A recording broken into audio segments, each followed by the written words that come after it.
ভারত নিয়ন্ত্রিত জম্মু কাশ্মীরের পেহেলগামে বন্দুকধারীদের হামলায় ২৬ জনের প্রাণহানির ঘটনায় পাকিস্তানের সঙ্গে দেশটির চরম উত্তেজনা চলছে। গত মঙ্গলবারের এই হামলার ঘটনা ঘিরে পারমাণবিক অস্ত্রধারী চিরবৈরী দুই প্রতিবেশী দেশের মাঝে সামরিক সংঘাত আসন্ন বলে আশঙ্কা প্রকাশ করেছেন অনেকে। এমনকি সোমবার পাকিস্তানের প্রতিরক্ষামন্ত্রী খাজা মোহাম্মদ আসিফও এই ঘটনায় ভারতের আক্রমণ আসন্ন বলে শঙ্কা প্রকাশ করেছেন।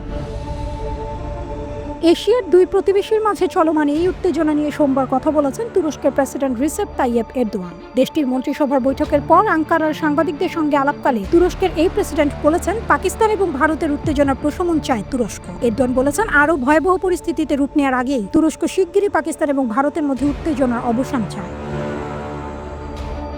এই হামলার ঘটনার পর হিন্দু সংখ্যাগরিষ্ঠ ভারতে ব্যাপক ক্ষোভের সূত্রপাত হয়েছে। পাশাপাশি মুসলিম সংখ্যাগরিষ্ঠ ভারতের বিরুদ্ধে সামরিক পদক্ষেপ নেওয়ার দাবিও জোরালো হয়েছে ভারতে। কাশ্মীরে দশকের পর দশক ধরে স্বাধীনতাকামী বিচ্ছিন্নতাবাদীদের পাকিস্তান সমর্থন দিয়ে আসছে বলে অভিযোগ করেছে ভারত। হিমালয় অঞ্চল লাগোয়া ব্যাপক বিতর্কিত এই ভূখণ্ড নিয়ে প্রতিবেশী দেশ দুটি অতীতে দুবার যুদ্ধ করেছে। সোমবার ইসলামাবাদে ব্রিটিশ বার্তা সংস্থা রয়টার্সকে দেওয়া সাক্ষাৎকারে পাকিস্তানের প্রতিরক্ষামন্ত্রী খাজা মোহাম্মদ আসিফ বলেছেন, আমরা আমাদের বাহিনীকে আরও শক্তিশালী করেছি, কারণ এখন সামরিক আক্রমণ আসন্ন। সুতরাং এই ধরনের পরিস্থিতিতে কিছু কৌশলগত সিদ্ধান্ত নিতে হয়, আমরা সেসব সিদ্ধান্ত গ্রহণ করেছি। তিনি বলেন, কাশ্মীরের ঘটনাকে কেন্দ্র করে পাকিস্তানের বিরুদ্ধে ভারতের হুমকি ধামকি বাড়ছে। পাকিস্তানের সামরিক বাহিনী ভারতীয় হামলার সম্ভাবনা সম্পর্কে সরকারকে অবহিত করেছে। ভারতের এই আক্রমণ আসন্ন বলে মন্তব্য করলেও এই বিষয়ে বিস্তারিত আর কোনো তথ্য দেননি তিনি।